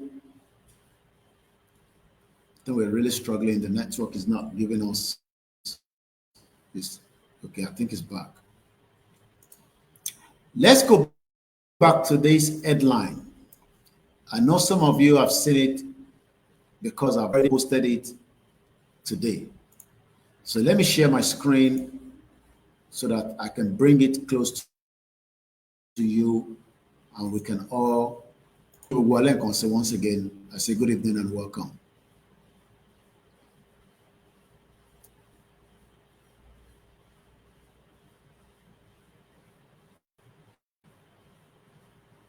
All right, so right there you can see the headline. In your márùn ló kú, in your mẹ́wàá ó ṣèṣe. Let's go with it because we know that anything coming out of Nigeria is a lie. It does not matter if they tell us it's 5. We know that 5 people never died. Many more people died because we are used to such lies. Many of us knows that the country will explode. Ọ̀nà tó máa gba explode ní àìtí mọ̀, even though ó ń fi explosion yẹn ó ń fún wa ní message every now and then. The last explosion that I'm able to recollect was in Abuja during the bomb explosion. Eléyìí nísìn wọ́n sọ fún wa what kind of bomb was used or what kind of device was used. All we know is that an explosive device and different explosive devices ló wà. Èyí tó lò ní Bódìjà ní Ìbàdàn, I don't know whether it's the same pẹ̀lú eléyìí tó lò ní Kano àbí tó lò ní Abuja àbí tí ó ṣẹlẹ̀ ní Mushin when there was a military explosion that took place as well there. But like I said, I want to draw until things will become what it will be when these attacks will happen.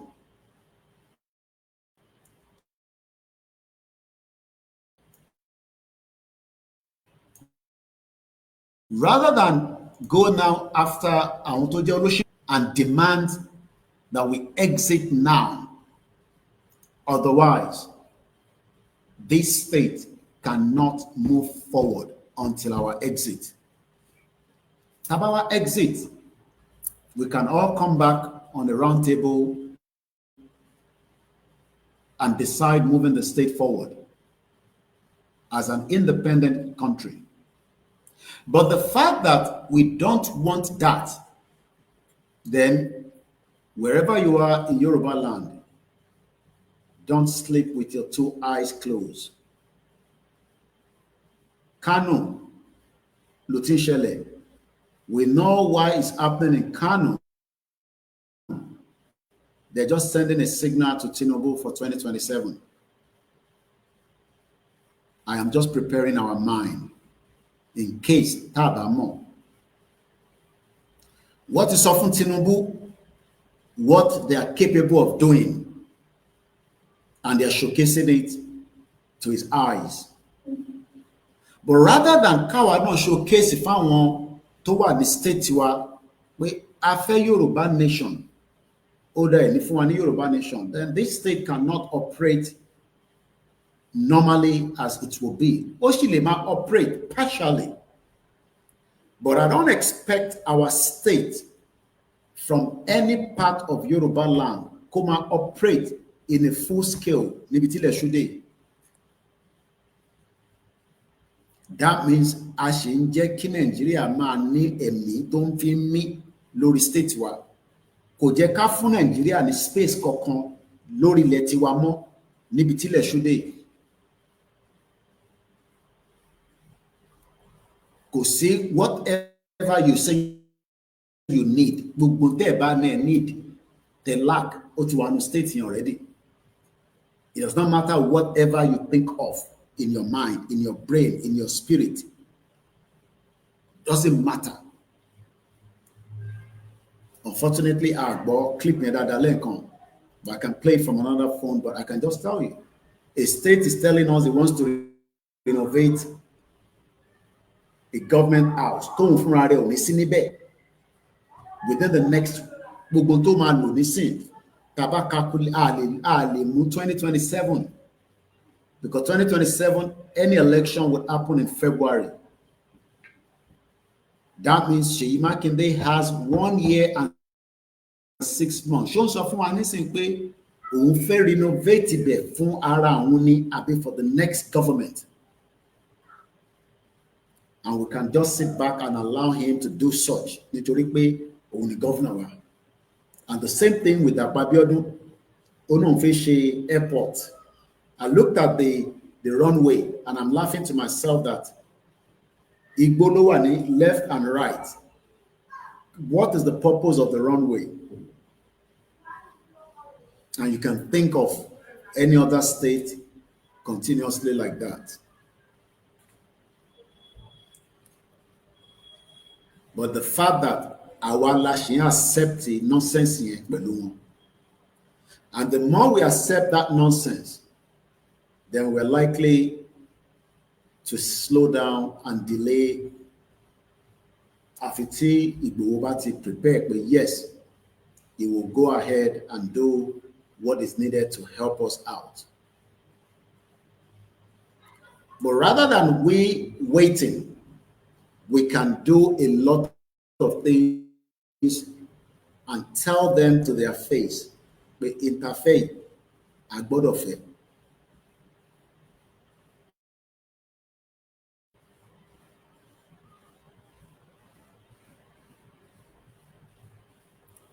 And that's all I can just tell us, that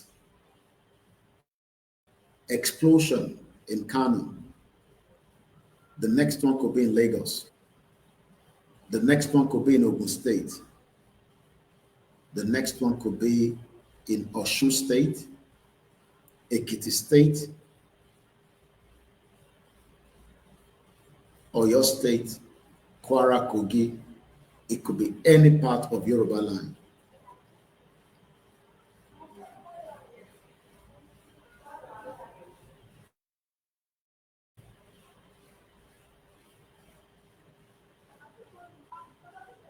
Governor tó fi parí tenure in 1 year and 6 months, ó fẹ́ fi 68 billion fi renovate government house. And he's still joking about it. Pé since tèmi ò kì í ṣe ọmọ state yẹn, right wò lè mi ní láti sọ̀rọ̀ nínú state yẹn. You need to go and listen to the video. But nígbà tí àwa tí a náà fẹ́ freedom, àìtí sọ into a cash fún irú governor bẹ́ẹ̀. Kò tó bá yẹ pé irú governor bẹ́ẹ̀ kò lè operate state fully, tó yẹ pé kò operate state yẹn partially at 50%. By now, in 10 days, all the states should not be operating at least on 100%. Tó bá tẹ̀ operate 90, káwa náà mú 10 dání. Tó bá jẹ́ pé a mú 10 dání nínú àwọn state wa tó lókàlùkù mú 10, káwa mú 10, káwọn mú 90, ká start pẹ̀lú ẹ̀ bẹ́ẹ̀. Then from there we can scale it up, and before we know, is either ká ti gba 100 yẹn lọ́wọ́ wọn, or káwọn náà mọ bó ṣe fi gbà lọ́wọ́ wa. But unfortunately, we have not done anything of such because we are scared. Ẹ̀rù ń bà gbogbo wa. And the only person tẹ́rù ò bà òun náà ni Ìgbòho. So we just have to be praying for him on a daily basis. Kọ́lọ́run bá wa fún ní strength àti ọgbọ́n àtòye. We have refused to obey Baba Akintoye. So if anybody is saying that a ṣì ń gbọ́ nǹkan tí Baba Akintoye ń sọ rọ́lẹ̀ ń pa ẹ̀gbọ́n kankan tí bàbá yẹn sọ, we're liars. Onírọ́ ni gbogbo wa.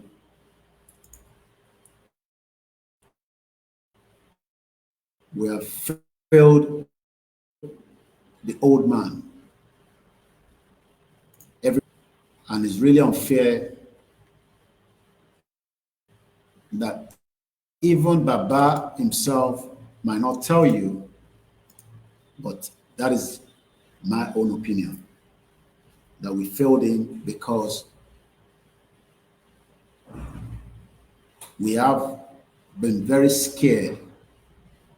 The voice about were enough láti pushy wa dé ibi tó yẹ ká lọ.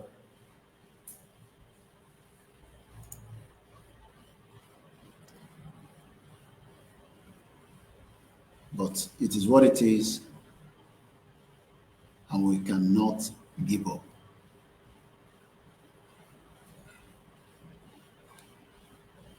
But I have feelings that tí Ìgbòho bá ní ká jáde, I don't see us going out as well. I don't. Even as many of you are saying, ó dìgbà tá a bá gbọ́ pé olóyè sọ̀rọ̀, olóyè tí sọ̀rọ̀, olóyè gbọ́dọ̀ sọ̀rọ̀. Kí ló dé tó yẹ kí bàbá Akíntóyè nìkan ló sọ̀rọ̀? Àgbọ́ tó lóyè náà sọ̀rọ̀. Irọ́ la fi ń pa. Bólóyè bá ní tó bá sọ̀rọ̀ lálẹ́ pé ká jáde, irọ́ náà àní jáde. We're liars. So that shows now that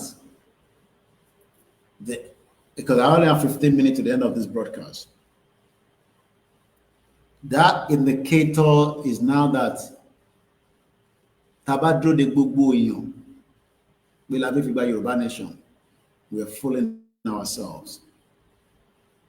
We might probably be 100 people that will eventually break the Kano's back, while others will just wait and then tọ́lọ́run bá ṣe tí gbogbo 100 yẹn tó bá kú sójú ogun, ẹ celebrate wọn, èyí tó kù náà ẹ̀ẹ́dẹ́gbà country, and Yorùbá nation will be declared. I don't want to believe and accept that the case. I don't want to accept and believe so. So I'll give it another more days and see how things goes. But I know that I like our mourn. We like to mourn and mourn and mourn. But I'll just leave it like that. So that Tibama Badawa again, then I will come back and say more. But for now, we are prepared for this in our mind, in our spirit.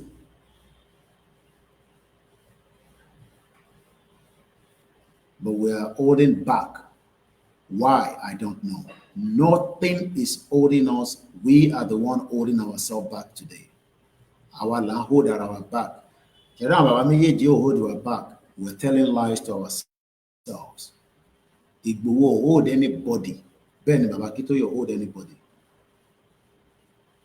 But we don't have the capacity and the strength to do it. I remember one more thing before I go.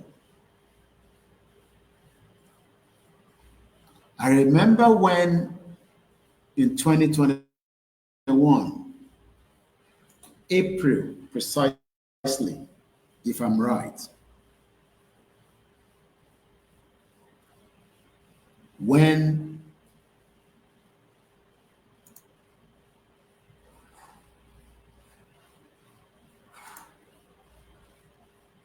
Baba Akintoye was having his press conference,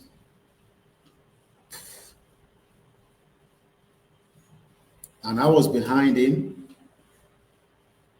Igboho was sitting next to him. And Igboho said, I'm a Loshiboda. And the reaction that day was very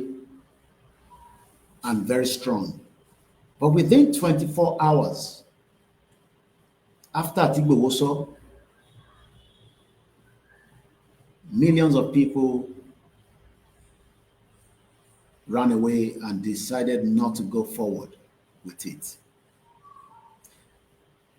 Ṣé tí Igboho bá ní ká jáde ṣá máa lè jáde ṣá? That's the question I'm asking now. Or we are still going to pay him to come and lead. And if we're not going to do that, that means we wait patiently and pray for him. I just pray because the workload on this man now is 1 in a million. Because nobody has the strength and the capacity like him.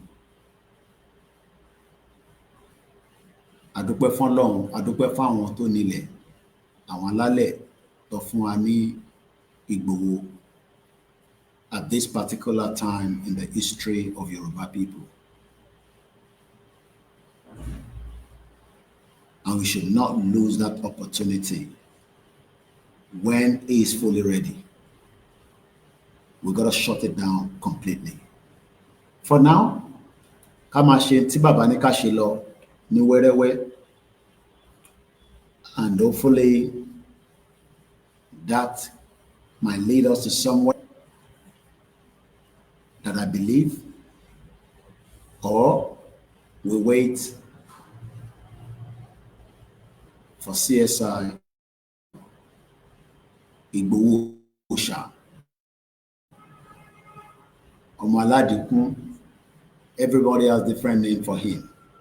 Igboho Eledumare, to come and perform what he does best. Kò sẹ́ni kankan tó máa jáde bí Igboho mọ́, nítorí pé 10 days you have not proven that to me. So everybody will have to wait. Àdúrà wa gbà o. And I will leave it like that tonight. As we continue to tell our loved ones, káàkiri gbogbo ilẹ̀ Yorùbá, the danger is now more real than yesterday. Tí danger yẹn bá real lánàá, ó ti real more lénìí. But we can stop it and make sure that àwọn tí wọ́n hold it,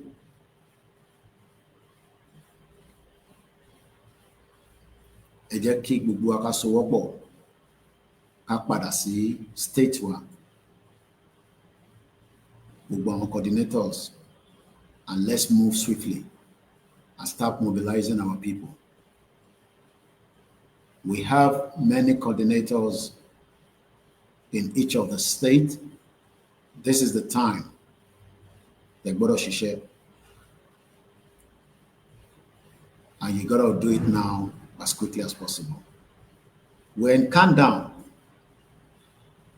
1 year from now, we can come back and still be saying the same thing if we're not careful. I pray it's not going to be so. And on that note, I will be ending this broadcast. I'll be back some other time. We're working around the clock. I don't have any apologetic to any one of you how you feel with my post about the ongoing war. I don't give a toss. Obaje Christian, Obaje Muslim, I don't care. Níbi tó bá ti wá peace, ogun náà ló máa padà ṣẹlẹ̀ níbẹ̀. Keep that to yourself, not for me.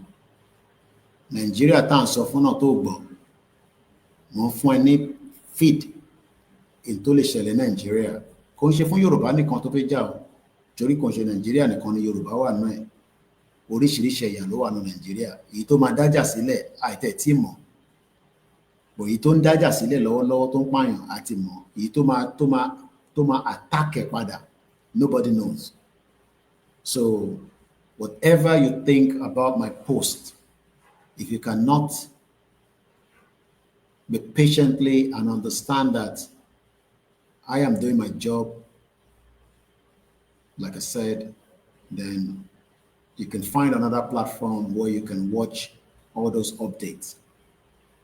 Táwọn méjèèjì ò bá ti lè come into the round table and sort things out, then that's their problem. I pray that they can, but ultimately tẹ́ ẹ̀ bá ti fi peace síbẹ̀ ká ló máa múra fógun.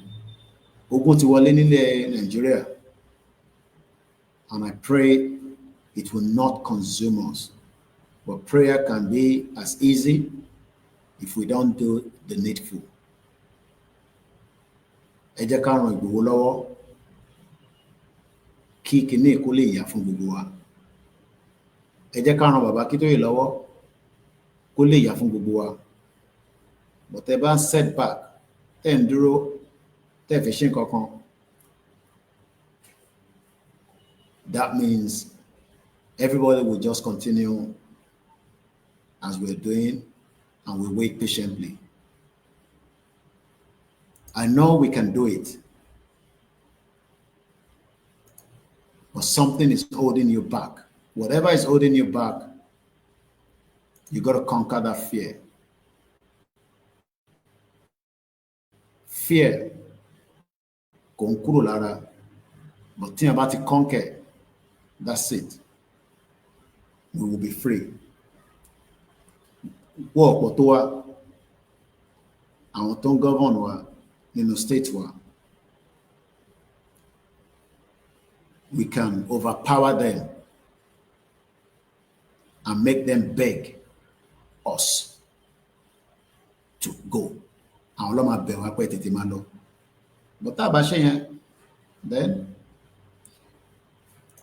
I will leave it like that. All right, Lamasun, good night.